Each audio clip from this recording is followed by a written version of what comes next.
Hi friends, welcome to Nancy Tamil channel. உருளைக்கிழங்கு சப்பாத்தி எப்படி பண்ணுறதுன்னு பார்க்கலாம். மிக்ஸி ஜாரில் காரத்துக்கு தேவையான அளவு பச்சை மிளகாய், சின்ன பீஸ் இஞ்சி, 5 பல் பூண்டு, கருவேப்பிலை சேர்த்துட்டு கொஞ்சம் ஒரு அரைச்சி எடுத்துக்கிட்டேன். அடுப்பில் பேன் வச்சு எண்ணெய் சேர்த்துட்டேன். இதில் இடித்த இஞ்சி பூண்டு பச்சை மிளகாய் சேர்த்துட்டு கட் பண்ணி வச்ச வெங்காயம் சேர்த்து வதக்கிட்டேன். அடுத்து வேக வச்சு மசித்த உருளைக்கிழங்கு சேர்த்துட்டு தேவையான அளவு உப்பு, கொஞ்சமாக மஞ்சத்தூள், நல்லா பொடியாக கட் பண்ண கொத்தமல்லி ஆட் பண்ணிவிட்டு நல்லா வதக்கிட்டு ஆற வச்சு பால்ஸாக உருட்டி எடுத்துக்கலாம். ஒரு பாத்திரத்தில் 400 கிராம் அளவு கோதுமை மாவு எடுத்துருக்கேன். இது கூட 2 ஸ்பூன் அளவு ஆயில் சேர்த்துட்டு தேவையான அளவு உப்பு ஆட் பண்ணிவிட்டு அதில் தண்ணி சேர்த்து இந்த மாதிரி நல்லா பிசைஞ்சு எடுத்துக்கலாம். மாவு அரை மணி நேரம் நல்லா ஊறட்டும், அப்போ தான் சப்பாத்தி நல்லா சாஃப்டாக இருக்கும்.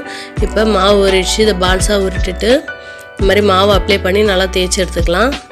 கொஞ்சம் திக்காகவே தேய்ச்சி எடுத்துக்கோங்க. இப்போ எல்லாம் உருட்டி வச்ச உருளைக்கிழங்கு பால்ஸை சேர்த்துட்டு லைட்டாக ப்ரெஸ் பண்ணி விட்டுட்டு இந்த மாதிரி க்ளோஸ் பண்ணிக்கலாம். மறுபடியும் மாவு அப்ளை பண்ணிவிட்டு நல்லா தேய்ச்சி எடுத்துக்கலாம். கொஞ்சம் திக்காகவே தேய்ச்சி எடுத்துக்கோங்க, இல்லாட்டி ஸ்டஃபிங்லாம் வெளியில் வந்துடும். அடுப்பில் தோசைக்கல் வச்சு ஆயில் சேர்த்துட்டு நல்லா லோ ஃப்ளேமில் வச்சுருங்க. இப்போ தேய்ச்ச சப்பாத்தி அதில் ஆட் பண்ணிக்கலாம். தேவையான அளவு ஆயில் சேர்த்துட்டேன். ஒரு பக்கம் வெந்துருச்சு, நல்லா திருப்பி விட்டுக்கலாம்.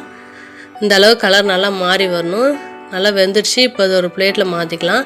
இப்போ ரொம்ப சுவையான உருளைக்கிழங்கு சப்பாத்தி ரெடி ஆகிடுச்சு. இதுக்கு ஆனியன் ரைத்தா, டொமேட்டோ சாஸ் சூப்பரான காம்பினேஷனாக இருக்கும். இதை மொத்தத்தில் ட்ரை பண்ணி பார்த்துட்டு எப்படி இருக்குன்னு கமெண்ட்டில் சொல்லுங்கள்.